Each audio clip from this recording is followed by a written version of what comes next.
छोड़ती हैं इसको बोलना चाहिए पत्नी बढ़ाने करते हैं इसको बोलना आज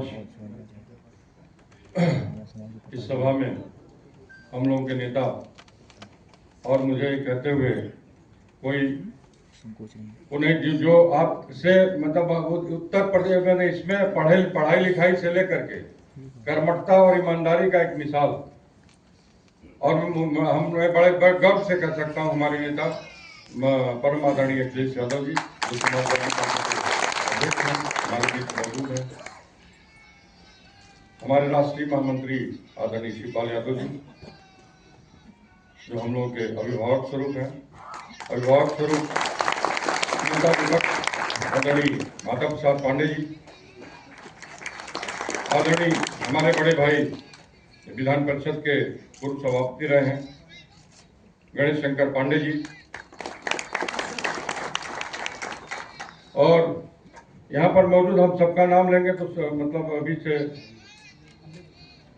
मैं सारे लोगों को मंच पूरा सम्मानित मंच, यहाँ सम्मानित पत्रकार बंधुओं और सम्मानित बंधुओं जिन्होंने कम समय में, हमने कल 2 बजे के बाद ही सबसे बातचीत करके इतने मतलब आपका आशीर्वाद मिला इतने कम समय में, और ये बहुत बड़ी बात है हम लोगों के लिए। ये देखिए आज जो समाज में जिस तरह का वो है रणनीति, राजनीति में अगर सम्मान नहीं है तो हम क्या कर सकते हैं। जिसे आज जो ये एनडीए का जो गठबंधन है, हमारे अध्यक्ष जी का पीडीए का एक वो है, ये नारा है लेकर के चल रहे हैं। आज जब हिंदुस्तान, ये चंद्रशेखर आजाद जी की देन है सोशलिज्म, जो उस समय चंद्रशेखर आजाद ने हिंदुस्तान समाजवादी गणतांत्रिक सेना का गठन किया था, ये सन 1988 में। उस समय से लेकर के जब सोशलिस्ट पार्टी रही हो, श्रीधर जी, महादेव जोशी जी, मधु लिमय जी, समाजवादी पार्टी के छोटे लोहिया कहे जाने वाले आदरणीय जनेश्वर मिश्र जी, रमाशंकर कौशिक जी, ब्रजभूषण तिवारी जी, इनका बड़ा इस मूवमेंट को आगे बढ़ाने में योगदान रहा है। और सबसे बड़ा योगदान हम बताएं आपको, चंद्रशेखर आजाद जी के ये जो शहीद पथ है, ये बगल में चंद्रशेखर आजाद जी के नाम से पार्क बना था कि नहीं? किस सरकार में बना था? समाजवादी पार्टी की सरकार में बना था। और महापुरुषों का सम्मान, अभी आप बता रहे थे कि परशुराम जयंती पर छुट्टी थी, आदरणीय नेताजी ने छुट्टी की थी, तो छुट्टी क्यों खत्म हो गई? ये सोचने का विषय है कि नहीं?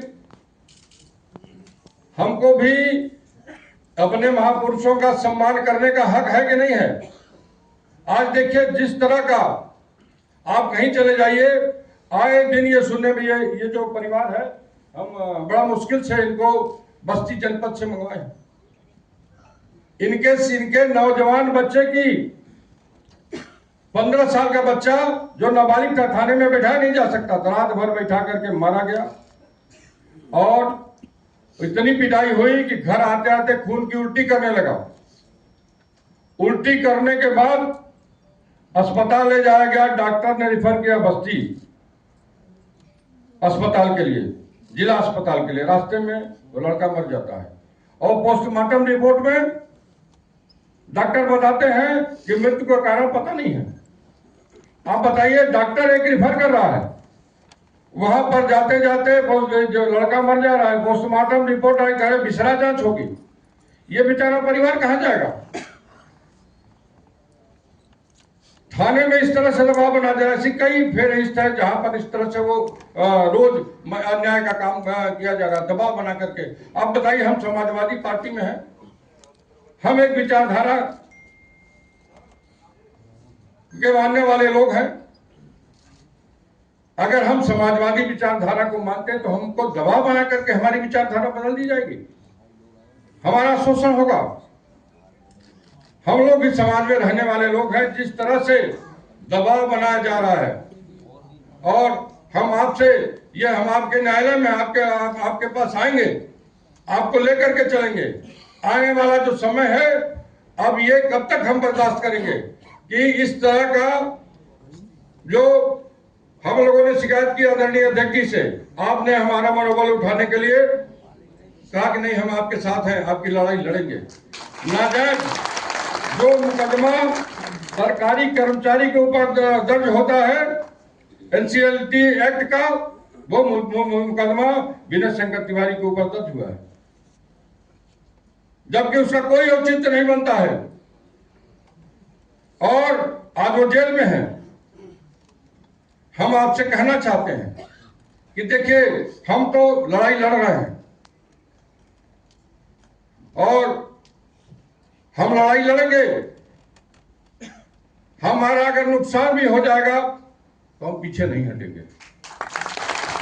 आदरणीय अध्यक्ष जी, हम आपको विश्वास दिलाना चाहता हूं कि आपकी विचारधारा को आगे बढ़ाने में हम लोगों को किसी तरह का संघर्ष करना पड़ेगा तो करेंगे और इसके लिए किसी तरह का दबाव बर्दाश्त नहीं करेंगे, चाहे हमारा नुकसान ही क्यों ना हो जाए। इसके लिए अब इससे ज्यादा नुकसान क्या हो सकता है बताइए। अब एक शेर था, अभी कहानी हम अपनी बात खत्म करेंगे, दबाव में बनाइए। एक शेर था और एक बकरी से कहीं नाव पे जा रहे थे, तो शेर ने कहा कि भाई हमारे ऊपर अब ये धूल क्यों, बकरी से कहा कि धूल क्यों उड़ा रही हो? कहा कि भाई नाव में पानी है, धूल कहां से आएगा? अगर आपका खाने का मन है तो हमको खा लो। तो ये दबाव बना करके शेर बकरी की कहानी, हम बकरी नहीं है कि खा जाएंगे। हम एक कार्यकर्ता है और अपनी नेता की ताकत बढ़ाने के लिए जो जुल्म के खिलाफ किसी तरह की लड़ाई लड़नी पड़ेगी हम लड़ेंगे, पीछे नहीं हटेंगे। और हम आपसे निवेदन करना चाहते हैं भाइयों, नौजवान भाइयों, ये 1 साल का समय है, अगर आप निकल जाएंगे तो निश्चित रूप से इस लड़ाई को अंजाम तक पहुंचाने में मदद मिलेगी और अगली जो 2027 की सरकार है ये आपकी होगी, आपका मान सम्मान वापस आएगा। इस बात का अखिलेश यादव कुशल तिवारी, अखिलेश यादव कुशल तिवारी। और हम लोग यहाँ सारे लोग तैयार हैं, आप लोग ना लड़ाई लड़ने के लिए। देखिए, त्याग करना पड़ेगा और समाजवादी पार्टी का परचम जब हम फहरा लेंगे तब तक चैन से नहीं बैठेंगे। हाथ उठा के बताइए।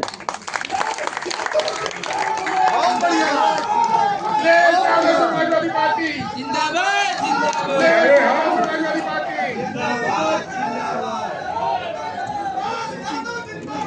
जिंदाबाद, जिंदाबाद। चाचा परशुराम, चाचा परशुराम, यादव जिंदाबाद, यादव समाजवादी पार्टी, यादव समाजवादी पार्टी।